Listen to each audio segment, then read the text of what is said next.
Are you, I guess it's been what, 13 days or so since you guys actually played a game. Um, I know you said on radio yesterday that you kind of working a little bit over to get the guys back up to speed. How do you feel like they are with that?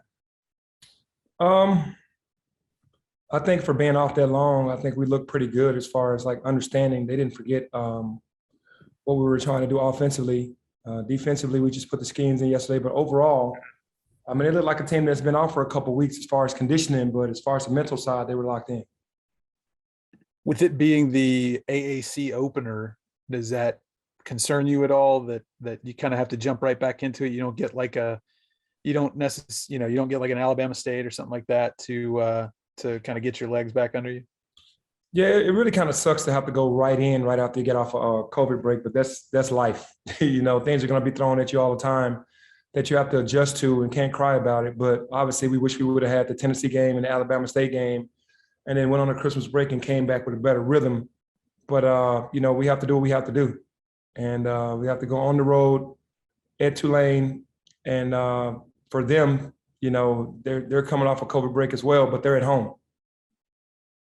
Will you have everybody, or I mean, is anybody out? Do you know can you say? I won't really know that until today, talking to Daryl Turner, who's in and who's out. But I know we will have enough to play the game. Okay, thanks. Steven, go ahead.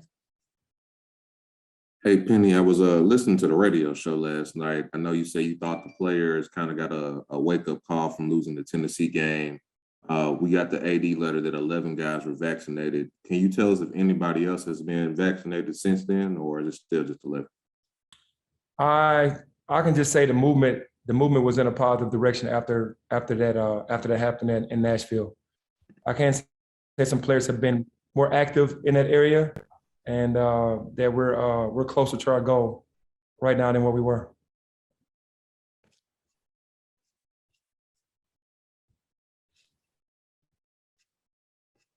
Who else has something this morning here? Oh, Clayton, go ahead.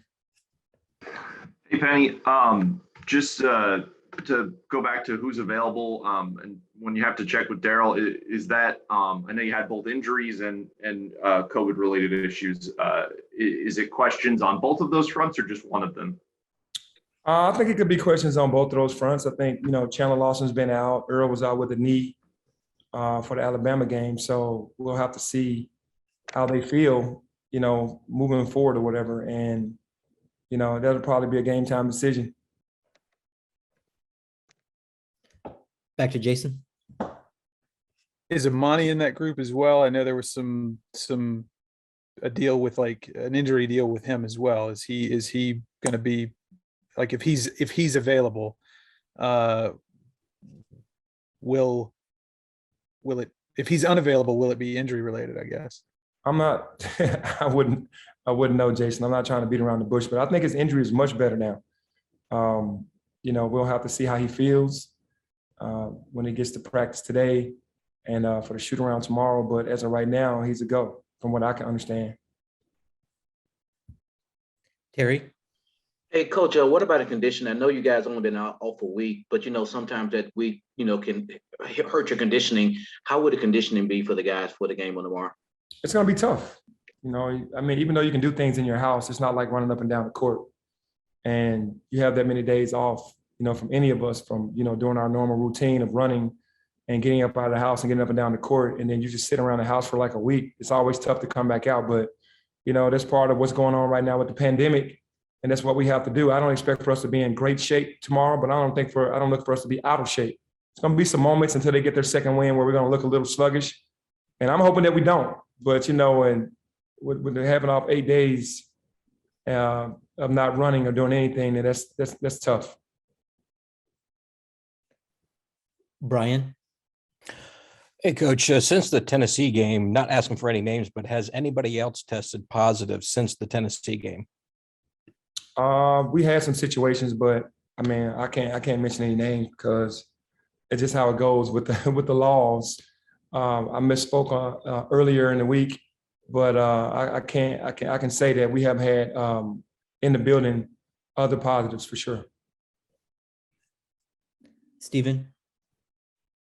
Penny, obviously winning the league was, I know, one of the top goals for the team in the preseason, but seeing how things unfolded with the losing streak and then losing that Tennessee game, that quad one game, I guess how much more pressure do you think is going to be on you and the team to kind of accomplish that goal of winning the league now and beating some more quality teams down the stretch? I mean, we still have our same goals because we haven't played a league game yet. It actually sucks what happened in the non-conference with losing 4 games in a row and then losing the Tennessee game, not being able to play it at all. But, we still have the goal set. The non-conference gets you prepared for conference. And you have to take care of business in conference, and you don't disrespect anyone. You go out and play your hardest. So our goals are still the same to win conference. The non-conference schedule has nothing to do with what's going on in conference. So with us having our first game tomorrow, we need to come out and take every game seriously. The pressure comes from just wanting to win it from the beginning. We've never won it. So we want to win it, and it can't be any more pressure put on us from anywhere else besides what we already have on ourselves. So the goal is still the same. Brian? No, that's mine. I'm good. Okay, gotcha. Sorry. Jason then. Hey, Penny, I'm sure you saw the CDC yesterday. They changed their recommendations from if you're asymptomatic and you test positive, you don't have to sit out or you don't have to quarantine as long. I think they went from 10 days to 5 days. That's got to, I mean, are you encouraged by that? Is that kind of a relief that especially if it looks like the NCAA is going to sort of adopt that same mindset?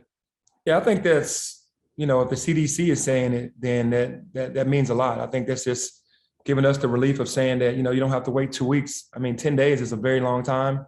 We know how crucial this pandemic has been and how COVID is around our nation. So we have to be careful. But if they're cutting it from 10 to 5, that definitely helps a lot of teams, put them in a better situation than having to miss 3 games. You probably just miss 1. How's the last week and a half, I guess 2 weeks, affected you just personally? Like it's got to be getting old, having to deal with all this non-basketball stuff. Yeah, it's frustrating, being a competitor and wanting to just play. And unfortunately, like I said, I understand what era we're in as far as what's going on in our country, and everybody's getting hit by it. Not only NCAA, but in NBA, NFL, hockey, overseas. So it's not like it's just us. If it was just our team being hit, then I'd be questioning some things. But it's happening everywhere. But it is frustrating for me to have to go through it just like anyone else, because you get a rhythm and then you lose a rhythm, and then it just gets frustrating for sure. Terry? Hey, Coach, now that you're back on the basketball, you can focus back on basketball. What is the mindset of the guys going into conference play, considering what they did, coming out of, the non-conference play? What is the mindset going into conference play? The mindset is just to stay together. We feel like if we stay together and keep sharing the basketball and just, follow the defensive schemes, that we'll be okay. I think we proved against Alabama, who we really are. We played almost a flawless game. We stuck to the game plan for the entire 40 minutes, didn't deviate, and then we shared the ball. We had 20 assists. So, it's not rocket science, man. When you want to play the game the right way and play together, and that's what the guys are saying, that we can carry that in the conference. And again, we don't disrespect anybody by saying that we want to win conference, that we feel like we can win the conference. It's just we know we have to stay together where we are right now to be able to do so. Okay, Clayton. Just going back to what were you saying about kind of losing that rhythm there? Just how difficult is that after you ended the 4-game losing streak, you get your signature win there, and then this happens? Just is it safe to say that kind of that good feeling from that game is gone now, or kind of could you tell us where the team is, following all this? Well, I can say that game feels like it was 2 months ago now, honestly.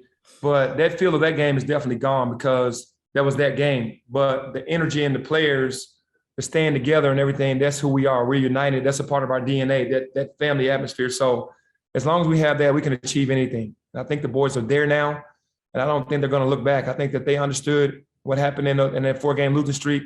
was unacceptable on a lot of levels, coaching wise, playing wise, being together as a family. And that's what we're past. Yeah, the feeling of the Alabama game is gone, but we're still together and we're united as one. Okay, I think we'll finish up with Jason here. Hey, Penny, the two positive tests that you had before the Tennessee game, how are they feeling? Are they still any lingering effects, or are they kind of feeling better now? No, they're back. You know, they're back on the floor today, and they look really good. Look like they're well rested. That's the one thing that happened for us in these days, that the guys that had little knick-knack injuries were able to heal up some from those injuries. And then as far as the positive test, they're ready to go.